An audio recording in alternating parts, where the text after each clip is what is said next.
Ngayon po, magsishare lang po ako ng simple thought pero napakahalagang bagay sa buhay natin bilang mga Kristiyano.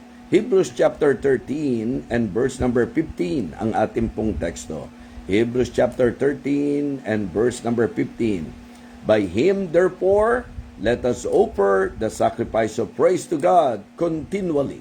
That is the fruit of our lips, giving thanks to His name. Again, by Him, therefore, let us offer the sacrifice of praise to God continually. That is the fruit of our lips, giving thanks to His name. Let us pray. Aming dakilang Diyos, aming Panginoon, sa pagkakataong ito, kami po ay muling lumalapit sa trono ng iyong biyaya upang kami po iyong pagpalain, upang kami po dakilang Diyos sa iyong kausapin, at naway mapalakas po kami at maturuan sa amin pong espiritual na lakad at buhay. I pray, O Father, that you will continue to bless the ministry of Believers Broadcast. Ikaw din po ang siyang magpala sa lahat ng mga masugid na taga-subaybay. Ano man po ang presenting kalagayan ng bawat isa, inilalapit ko po sila sa iyo, Panginoon. Ito man po ay pinansyal na pangangailangan, ito man po ay kalakasang pisikal, ito man po ay problema na kailangang masolusyonan, ito man po ay mga katanungan na kailangan po magkaroon ng kasagutan. I pray, O Father, that you will help them. At ngayon po, nais namin ilapit patuloy si Pastor Andre Cantileps, ang biyaya mo para sa operasyon po niya. Ganon din po, dakilang Diyos, ang hiling ko po ay ang provision mo. Alam mo po na siya'y nagsuko ng buhay sa iyo at umaasa po kami na ikaw, dakilang Diyos, ang tutugon sa kanila pong presenting pangangailangan ngayon. Ipuin mo po ang puso ng mga kinaukulan upang kami po'y maging bahagi ng provision para sa kanyang pangangailangan. Again, thank you so much, Heavenly Father, and I pray that you will continue to comfort the family of Nanay Ping, ang kanyang mga naulila, ang C family, Panginoon. Hiling ko po na sila po'y patuloy mong aliwin. At Panginoon, nagpapasalamat kami sa mga panahon na nakasama po namin si Nanay Ping. Patuloy po ang pagbibigay mo nawa ng kalakasan kay Bishop Andaya, Panginoon. Patuloy mo po siyang pagalingin, Panginoon, at ang amin pong patuloy na panghahawakan ay sa iyo at sa iyong pangako. Again, Heavenly Father, we thank you and praise you for everything. May you bless our hearts once again through this message, O Lord. Ito po ang aming panalangin sa pangalan po ng aming Panginoong Jesus. Amen. Amen. Actually po, maganda ring maging memory verse po ito. By Him therefore, let us offer the sacrifice of praise to God continually. That is the fruit of our lips, giving thanks to His name. Ang ating pong pag-aaralan ngayon ay ang mensahe na pinamagatan ko pong the sacrifice of praise. The sacrifice of praise. Mga kapatid, sa usapan po ng pagpupuri, actually po, ito po ay napakadaling gawin kapag ka ang buhay po natin ay maayos. When life is good, it is very easy to praise the Lord. Mga kapatid, pero ang sakripisyo po nagpapasimula kapag ka po ang ating magiging pagpupuri sa Diyos ay mayroon na pong naging halaga sa atin. Ang ibig ko pong sabihin, kung ang pag-uusapan po ay ang sacrifice of praise, ito po ay usapin hindi lang sa mga magagandang sitwasyon sa ating buhay, hindi lang po doon sa mga magagaang nakalagayan natin sa buhay, kundi even sa mga panahon na meron pong hirap, meron pong mga pasakit, meron po tayong masasabi nating nararanasan. Yun po ay isang bagay na dapat nating i-consider. The sacrifice of praise. The writer of Hebrews calls us to not just to praise the Lord, but to costly, mga kapatid, to a costly continual offering. Ibig sabihin po, ang panawagan po ng writer ay hindi lang po talaga basta sa pagpupuri, kundi sa masasabi po nating pagbibigay ng kadakilaan sa Diyos kahit na nga po sa mga sitwasyon na tayo po ay nabibigatan. Siguro po, maganda na mai-consider po natin si Job as an example na talagang sinasabi po niya na ang Diyos ang nagbigay, ang Diyos ang nag-alis, purihin pa rin ang pangalan ng ating Panginoon. So, ilang mga bagay po ang ating tatalakayin ngayong umagang ito. And again, please do pray for us sapagkat right after this, kami po ay bibiyahe na patungo po sa La Union para po sa engagement at commitment po namin doon. So, always consider me, include me in your prayers. Okay? The sacrifice of praise. Number 1, it is good to learn the person of praise. Ang sabi po, by Him, therefore. Ibig sabihin po, ang ating pong usapin ng pagpupuri ay usaping sa ating Panginoong Hesukristo lamang. By Him, therefore, yan po ang sabi po ng ating pong talata, let us offer the sacrifice of praise to God continually. Sino po ba ang dapat sentro ng ating pagpupuri? Sino po ba ang dapat pinapupurihan po natin? Ito po ay hindi na masasabi po nating mahabang usapin sapagkat tinukoy po ng ating talata, by Him, therefore, ang ating pong pagpupuri ay dapat i-offer natin through our Lord Jesus Christ. Mga kapatid, siya po ang access po natin sa Diyos. Maliwanag po yan. Kung wala po ang ating Panginoon, mga kapatid, wala pong po pwedeng mamagitan sa atin at hindi po magiging katanggap-tanggap ang ating pong offer. Ang ating pong pagpupuri ay sa pamamagitan through Christ alone. Amen? Yes, sa pamamagitan lamang po niya. Sa maraming pagkakataon po sa pagtuturo ng Biblia, nililiwanag po sa atin, katulad po ng daan patungo sa langit. Niliwanag po that Jesus is the way, the truth, and the life, and no man cometh unto the Father but by Him. Maliwanag din po na sa Ephesians chapter 2 and verse number 18, sinasabi that through Him, we both have access. Ibig sabihin po, talagang lahat po tayo. Kung ang pag-uusapan ay ang ating pagpupuri, mga kapatid, it is through our Lord Jesus Christ. Kaya nga, para maging katanggap-tanggap ang ating pagpupuri, kinakailangan ito po ay through our Lord Jesus Christ. Ngayon po, mga kapatid, matapos nating tukuyin, sapagkat yan naman po ang eksaktong sinabi ng Bible, by Him, therefore. By Him, therefore. Mga kapatid, si Jesus Christ ang ating pong dapat laging sinesentruhan sa usapin ng pagpupuri. It must be through Him. Okay, the practice of praise. Kailan? Diba? Ibig sabihin, sa usapan po ng pagpupuri sa Kanya, kailan? Ang sabi po, let us offer. Diba? Continually.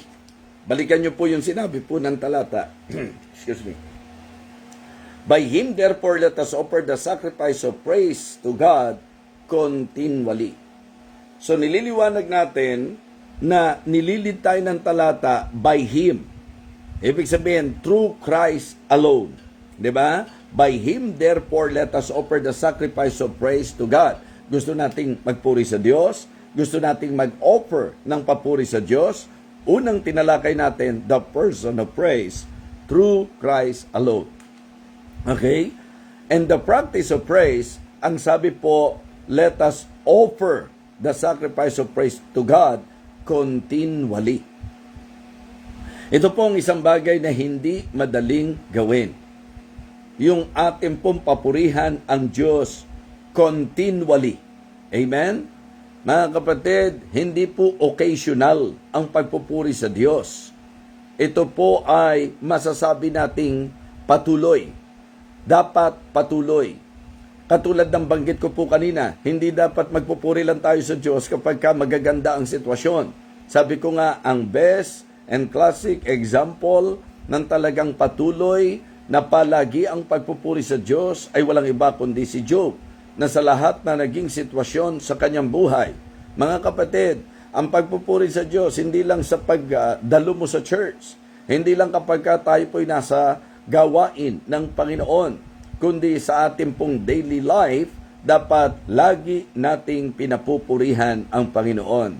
Kumbaga, lifestyle po ito ng mga tunay na Kristiyano. So mga kapatid, ang ating pagpupuri sa Diyos ay dapat palagian. Remember, Psalm 34 and verse number 1, I will bless the Lord at all times. Ang sabi po, His praise shall continually be in my mouth. Ang linaw-linaw po ng sinabi ng talata. Di ba? Kaya sa mga Kristiyano po, na talagang praise the Lord dahil po may panalangin na sinagot, dahil po sa may mga probisyon, dahil masagana ang buhay, dahil mukhang walang mabigat na problema. So, mga kapatid, tama lang, napapurihan po natin ang Panginoon in good times. Tama po na sa lahat ng mga favorable things na nararanasan po natin, tama lang na purihin po natin ang Panginoon. Pero yung ikaw ay nasa bilangguan, aawitan mo pa rin ba ang Panginoon? Pupurihin mo pa rin ba ang Panginoon? Kapag ka ba medyo naapektuhan ang iyong negosyo, pupurihin mo pa rin po ba ang Panginoon? Kung ikaw ay hindi napaboran sa trabaho o sa masasabi po nating kahilingan na meron ka, if it seems that your prayer is not granted, mga kapatid, magpupuri ka pa rin ba sa Diyos? Ang ating pinag-uusapan is the sacrifice of praise. And the idea of the sacrifice of praise, it is actually praise not just in good times, but in all situations in life. Ibig sabihin, malinaw po yan. I will bless the Lord at all times. His praise shall continually be in my mouth. And in fact, mga kapatid, ang psalmist sa kanyang pahayag na ito, inviting po, mga kapatid. He is inviting us to praise the Lord with Him. Diba? To exalt the name of God together. Yun po ang sabi po ng psalmist. Mga kapatid, mga minamahal, isang bagay po na atin dapat medyo suriin po sa ating mga sarili. Yung pong ating attitude. Diba? Yung ating pong attitude. Ang tinatalakay po natin, anumang papuri po natin sa Diyos, it must be through Christ alone. Kaya sabi ko po, the person of praise, through Christ alone. By Him, therefore. By Him, therefore. So, leading to the idea na talagang ang mediator po, ang ating pong masasabi po nating tagapamagitan, ang ating dapat dadaanan, walang iba kundi ang ating Panginoon. And then, the practice of praise, mga kapatid, continual offering po yan. Ito po ay ang patuloy na pag-o-offer natin sa Kanya. Ang sabi nga po ng 1 Thessalonians chapter 5 and verse number 18, in everything give thanks, for this is the will of God in Christ Jesus concerning you. Mga kapatid, tatandaan niyo po, na ang pagpupuri ay nakalulugot sa ating Panginoon. Mga kapatid, lalo na po kung tayo po ay persistent, kung tayo po ay consistent, kung tayo po ay patuloy na talagang masasabi po natin na nagpupuri sa Diyos, sabi ko nga, sa anumang sitwasyon po ng ating buhay. Mga kapatid, pag-isipan nyo pong mabuti. Why always? Diba? Bakit kailangan lagi? Bakit kailangan tuloy-tuloy? Ipagpalagay na po natin. Kasi wala na po tayong problema doon sa usapin na pagka ikaw ay may answered prayer, kapag ka ikaw ay napaboran, kapag ka ang sitwasyon ay umaayon po sa iyo, wala na po tayong question doon. 'Di ba? Bagamat sabi ko, pangit pa rin makita na pinagpala na hindi pa rin nagpupuri sa Diyos. 'Di ba? So, ibig sabihin po, nandoon na ang pabor ng Diyos sa kanyang buhay, but still not praising the Lord. Malala na po yan. Pero please consider my point. Ang sinasabi ko po, okay po yon, given po yon. Because your situation is good, okay? Because you are experiencing so many good things in your life, okay? You experience the favor of God in your life, well, hindi po nakapagtataka ng isang Kristiyano na sinagot ang kanyang panalangin, talagang very eager to praise the Lord.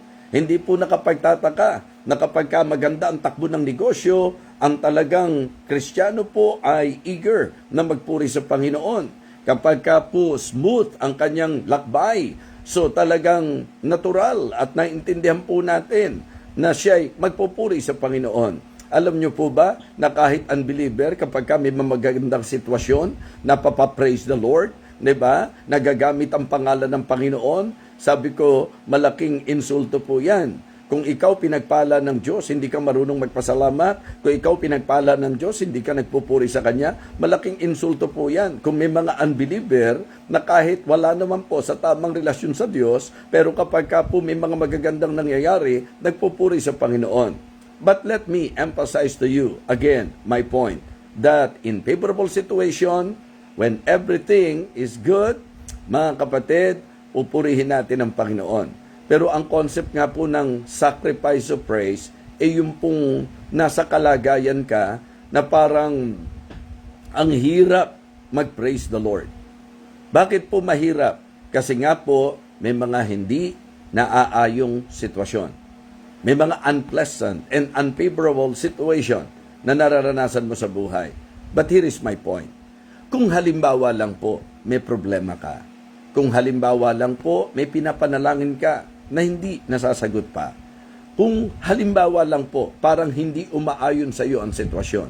Ang tanong ko po, kung ikaw po ba'y magiging bitter, kung ikaw po ba'y magiging negatibo, even to the point na i-blame mo ang Panginoon, okay? Ang tanong po, nakakatulong ba? Okay? Kapag ka po ba hindi maganda ang sitwasyon at binlame mo ang Diyos, gumaganda po ba ang sitwasyon? Kapag ka po may mga sitwasyon ka na mabigat ang iyong pagdadaanan o pinagdadaanan, pagka hindi mo po pupurihin ng Diyos, ang punto ko po, mga kapatid, gumagaan ba? Kaya nga sabi ko po, it is but right for us to consider that in all situations and circumstances in life, maging habit, attitude at lifestyle po natin ang laging purihin ang Panginoon. That is the idea ng ating pong teksto. By Him, therefore, let us offer the sacrifice of God, of praise to God continually. Diba? So, doon ko kinuha yan. So, the person of praise through Christ alone. Mga kapatid, the practice of praise, continual offering po yan. Continually, pupurihin natin ang Panginoon. Okay? In good times, in bad times, in all circumstances, sa lahat ng sitwasyon sa buhay natin. Kaya nga, nung pong itong si Job, ay sinasabihan ng asawa niya, magpapatuloy ka pa ba sa Diyos? At alam po natin na ang konseptong ito, maglilingkod ka pa rin ba? Magpapakatapat ka pa rin ba? Magpupuri ka pa rin ba sa Panginoon? So, ang specific na sinabi po ng asawa niya, wilt thou retain thine integrity? Ano sabi niya? Curse God and die. Doon ko po ipinupunto yon. Ang issue po ng wife niya, magtatapat ka pa ba sa Diyos? Pero for you to better understand my point, ang sabi po niya, curse God and die. So hindi po ba, yun po ang kasalungan, na purihin mo ang Diyos. Ang sabi niya, sumpain mo ang Diyos at mamatay ka na. Curse God and die. So yung asawa niya na hindi naman siya ang may sakit, very much affected nung pong karamdaman ni Job. Pero si Job na siya mismo ang nakakaranas ng sakit, nirebuke pa po niya ang kanyang wife. At ang punto ng kanyang rebuke, what? Shall we receive good things in the hands of God? At kapag ka ganito, pagka nakakaranas tayo ng tila masamang karanasan, i-curse natin ang Panginoon. Mga kapatid, mga minamahal, sabi po ni Job, para kang hindi mananampalataya. Mga kapatid, lumalabas sa punto po ni Job, parang hindi ka talaga mananampalataya kung magaling ka lang, sisipag ka lang ng pag-attend, sisipag ka lang sa worship, pagka ang bawat mga sitwasyon ay ayos.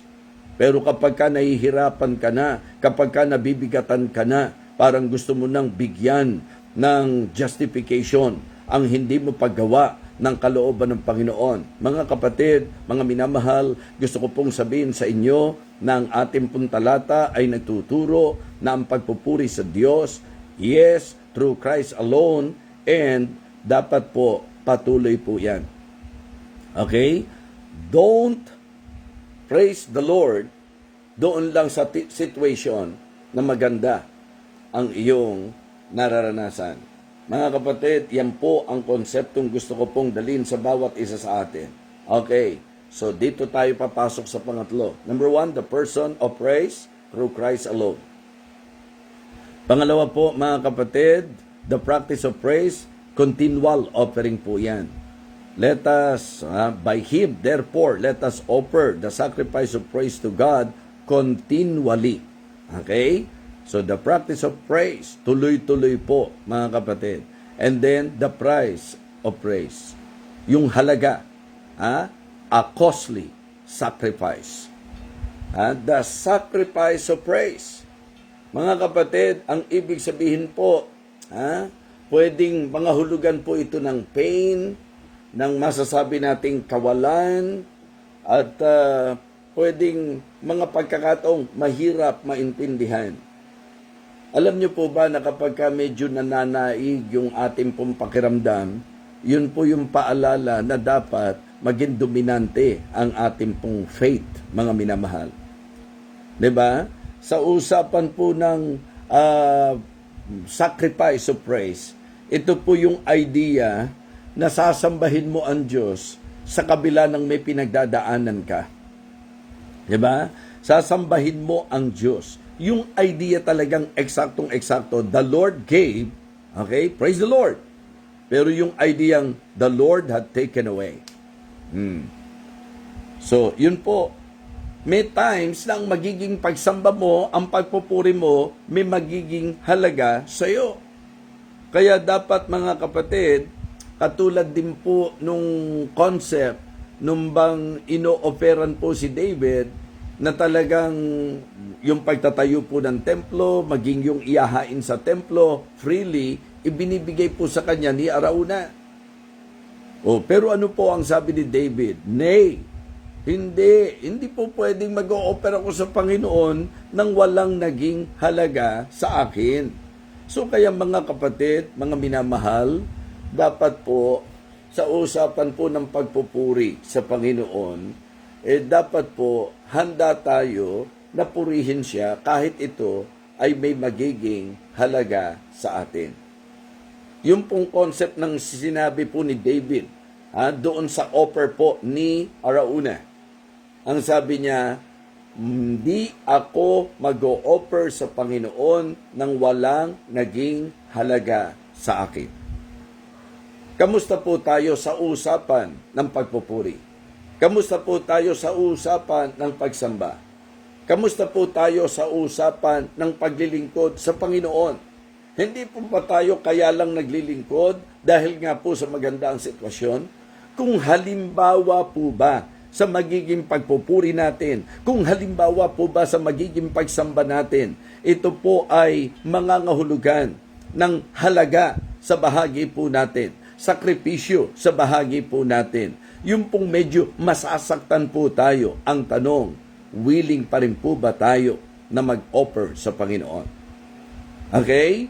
Ngayon naman po, bigyan pansin po natin, una po, the person of praise. Pangalawa po, mga kapatid, maliwanag po ito, the practice of praise. And then, pangatlo po, mga kapatid, okay, the price of praise. And then pang-apat, the proof of praise. The proof of praise. So dapat po convincing ang ating pong pagpupuri sa Panginoon. Balikan niyo po yung sabi ng talata. Diba? Ang sabi po ng talata natin, by Him therefore, let us offer the sacrifice of praise to God continually. That is, anong sabi? The fruit of our lips, giving thanks to His name. So mga kapatid, mga minamahal, ang ating pong pagpupuri sa Diyos ay dapat masasabi nating convincing. 'Di ba?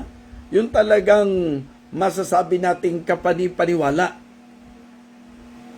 Yung bang laging pagbibigay pasasalamat po natin sa Panginoon, nararamdaman. Ito rin po ang isang mabigat na tanawin sa mga churches. Halimbawa po, testimony time. Meron pong mga oras na ibinibigay po sa atin para magpatotoo. Alam niyo po, may mga pagkakataon po that we need to express our praise, we need to express our thanksgiving verbally. Diba? Okay, kasi po yung sasabihin natin, ito po ay po pwedeng mag-reveal ng totoong kondisyon ng puso natin. Remember the verse? Okay, out of the abundance of the heart, the mouth speaketh. So yung ating pong pasasalamat, ito po ay po pwedeng maging ebidensya ng ating pong buhay pananampalataya sa Panginoon sa lahat ng pangyayari at sitwasyon sa ating buhay. So kaya nga, mga Kristiyano, meron kasing mga naririnig po tayo, okay? Medyo magsuri-suri din po tayo. Minsan po, bukang bibig na lang. Diba? Pero yun po ay hindi garantisado. Kasi may mga tao po na talagang sa bibig, pinupuri ang Diyos, pero ang puso, malayo po sa Kanya. Kaya ang tama po, mga kapatid, nagpupuri tayo sapagkat yun ang nasa puso natin. Because in our heart, we are really grateful. Diba? Kasi ang buti-buti ng Panginoon na kung hindi sa Kanya, wala po tayo ng lahat ng nararanasan natin. Wala po tayo ng lahat ng tinatamasa natin. So that is one concept aspect. Isang aspeto po yan. Okay? Kung wala ang Diyos, wala po tayo ng mga tinatamasa natin ngayon. So yun po yung positive. Ngayon, kung nakakaranas ka naman ng hindi maganda, kung wala po ang Diyos, diba? Baka hindi natin makayanan ang lahat ng nararanasan natin. Kaya nga sabi ko po, ito yung concept na dapat talaga maging habit at lifestyle natin ang laging purihin ang Diyos. Kasi kung hindi sa Kanya, wala tayo ng mga tinatamasa natin. At kung hindi rin sa Kanya, baka po lipol na po tayo. Baka hindi na natin kinaya ang mga pinagdaraanan natin. Nakakasunod po kayo sa pinakapunto na nais ko pong tukuyin. Kung hindi sa Panginoon, wala po tayo. Yung mga tinatamasa natin, yung mga blessings sa buhay na ito. Kung wala ang Panginoon, wala yung provision na yan. Kung wala ang Panginoon, kung hindi sa Panginoon, wala ka sa posisyon mo ngayon. Wala ka sa lahat ng nararanasan mong magagandang bagay sa buhay mo ngayon. Kung hindi sa Diyos, kung wala ang Diyos, wala kang kasaganaan. Kung hindi sa Diyos, kung wala ang Diyos, wala ka sa magandang kalagayan mo ngayon. Pero maganda rin po na ma-reach natin yung level na ang way of thinking natin, if sometimes we are experiencing negative things or mabigat ng problema, matinding karamdaman, 'di ba? Yung mga sitwasyon na talagang parang ang hirap labanan at ang hirap pagtagumpayan, so ma-reach natin yung level na kung hindi sa Diyos, kung wala ang Diyos, hindi ko makakaya to. Kung wala ang Diyos, hindi ko mapagtatagumpayan to. Kung wala ang Diyos, hindi ko mabeber to. Kung wala ang Diyos, paano na to? Ganun po. Kaya sa mga tinatamasa ng kasaganan sa buhay, salamat, purihin natin ang Panginoon. Pinupuri ko ang Panginoon na kaya ako nag-enjoy ng mga blessing na ito dahil sa Kanya. Okay? Pero doon po sa tila madilim na bahagi, ganun pa rin po. Pinupuri ko ang Panginoon na sa dilim na aking nilalakaran, hindi niya ako iniiwan, hindi niya ako pinababayaan. Na sa mabigat na sitwasyon ko sa buhay, salamat, nandyan ang presensya ng Panginoon sa akin. Nauunawaan niyo po ang sinasabi ko, mga kapatid? So, pasok pa rin po siya doon sa practice of praise. Diba? Mga kapatid, pasok pa rin po siya doon sa proof of praise. Sa price of praise. So, dapat convincing po, mga kapatid. And then, ang sabi po ng Bible, let the redeemed of the Lord say so. Ito po ay paalala na kung talagang tayo po ay sa Panginoon, yun po ang kalooban ng Diyos.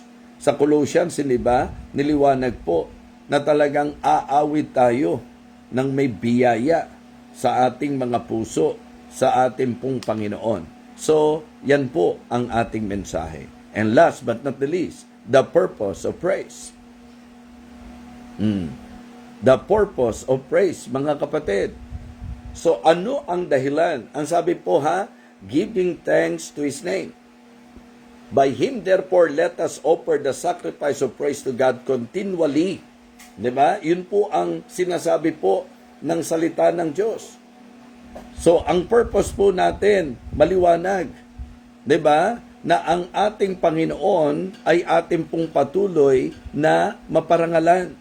So to exalt Christ and to glorify Christ, that is the purpose. Kasi imagine nyo po na sa buhay natin, sa mga karanasan natin, pagka po tayo may gagawin, ang isa sa bibigyan natin ng, halimbawa, sabihin po nating tutok o focus, ay kung ano po ang layunin. So tayo po magpupuri sa Diyos para sa kanyang kaluwalhatian. Ibig sabihin, to give God the glory in spite of the many things na atin pong pinagdadaanan. Diba? Ang sabi po ng Biblia, kung glory ang pag-uusapan, ayaw ng Diyos na yung glory niya ibibigay sa kung kani-kanino. So, ang ating papuri, kaya bantayan, halimbawa sa patotoo, pagka tayo nagpapatotoo, walang masama na talagang tayo po ay nagsasabi ng mga nangyaring magaganda sa atin. Pero hindi po sa paraang ini-exalt natin ang sarili natin. Hindi po masama na kapag kami mga taong ginamit o instrumentong ginamit, pinasasalamatan natin, hindi po masama yun. But make sure, hindi sa Kanya ibinibigay ang glory. Diba? Mga kapatid, dapat ang papuri po is God-centered, hindi po self-centered. Dapat minamagnify nito ang pangalan ng Panginoon, hindi po ang sitwasyon. Mga kapatid, dapat po ang naidudulot sa Panginoon ng papuri natin ay karangalan. Dapat napapapurihan ang Diyos. Na habang tayo po sa buhay natin, mayroon pong tinatamasa, dapat nag-glorify ang Panginoon sa pagpupuri natin sa Kanya. Tayo po halimbawa, may dinaranas, dapat po sa papuri natin sa Diyos, nabibigyan ng kalwalhatian siya. So, kanina ko po binabanggit parati sa inyo si Job. Kasi naging object po siya ng laban po ni Satan at ng Diyos. Diba? Na sa bahagi ng Diyos, pupurihin siya. Pinupuri siya ni Job dahil yan talaga si Job. Sa bahagi ni Satan, magaganda lang kasi ang nararanasan niya. Kaya ka pinupuri ni Job. Mga kapatid, tingnan niyo po ang magkabilang bahagi. Pinalalabas ni Satan, it is only because of the good things in the life of Job. That is why Job is praising God. Pero ang Panginoon, ang gusto niyang patunayan, buhay ito ni Job. Character talaga ito ni Job. Lifestyle talaga ito ni Job. May hirap, may ginhawa, anuman ang sitwasyon sa buhay, pararangalan siya. Papupurihan siya. Mga kapatid, alam niyo po, doon sa laban ng Satanas at Diyos, gusto kong makita niyo po na ang goal ni Satan is for the people of God to curse ang ating pong Panginoon. Yun po ang goal ni Satan.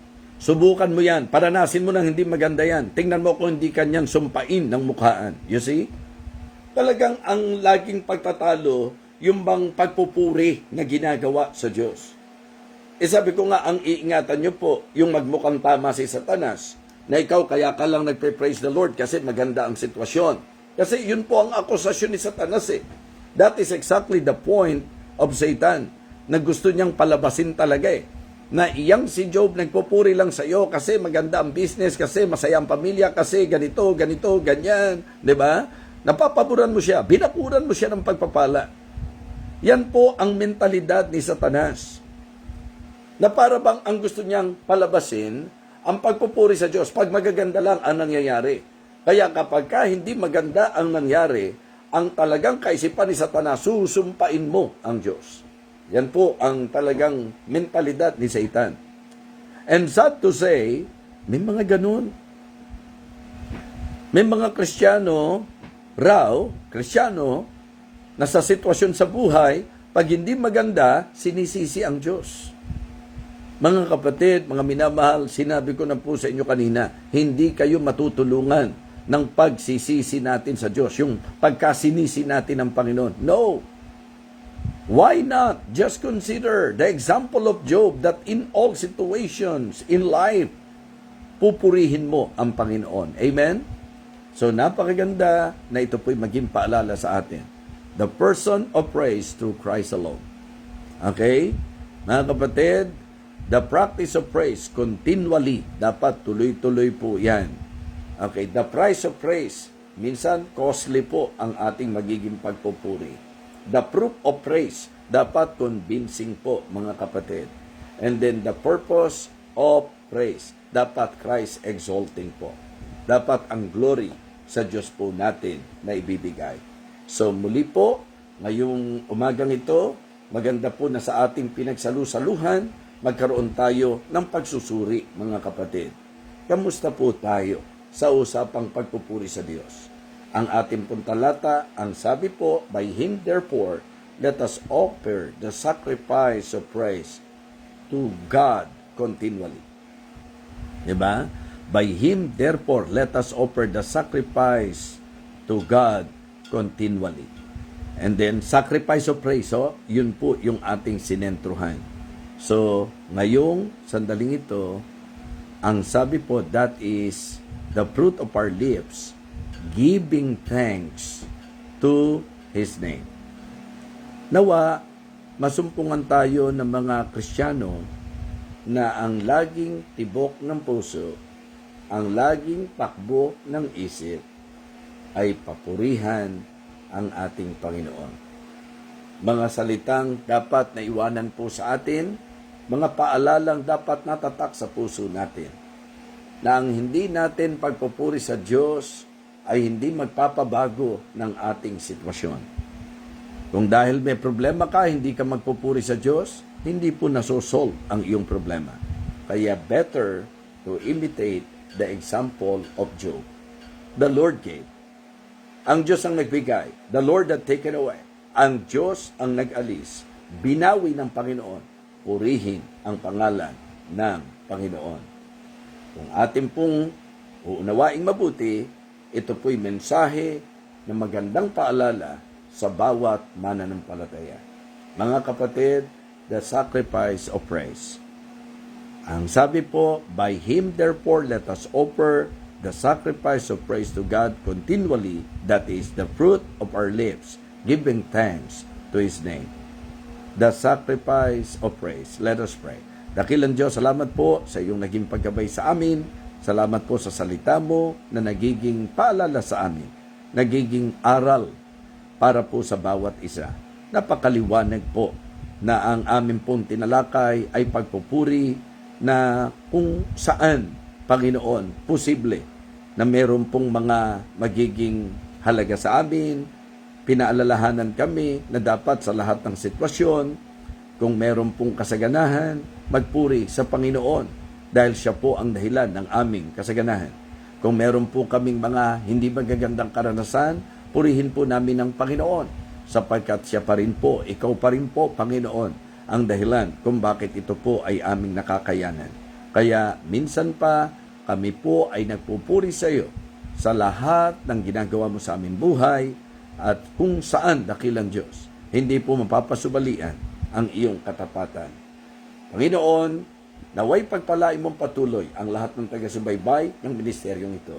Nais ko rin pong patuloy na ilapit sa iyo si Pastor Andre Cantelets na kung meron pong mga kapatiran na marahil po sa kanilang puso, gusto nilang maging instrumento at channel ng pagpapala mo to provide para po sa kailangan po ni Pastor Andre na 300,000 pesos, Panginoon. Alam mo po na siya'y nagsuko ng buhay sa iyo at alam ko po na ikaw ang provider, Panginoon. Kaya ikaw, dakilang Diyos, ang umabot sa mga pusong bukas upang tumulong para po sa kanyang sitwasyon ngayon. Sa iyo ko po ipinagkakatiwala, maging ang biyahe po namin ngayon. Ingatan mo po kami, lalo na po si Brother Jonel sa kanya pong driving at ang bawat mga kasama at ang magiging mission po namin sa pagpunta po namin sa La Union. Nawa ang lahat ng ito ay maging kapurihan mo at maging kadakilaan po ng iyong pangalan. Thank you so much for always using your servant. I am completely nothing without you. I acknowledge that, Heavenly Father. So thank you for always blessing our lives. Ito po ang aming panalangin sa pangalan po ng aming Panginoong Jesus. Amen. Amen. So purihin po ang Panginoon. I hope and I pray na kayo po ay muling pinagpala sa ating pong naging pagtalakay.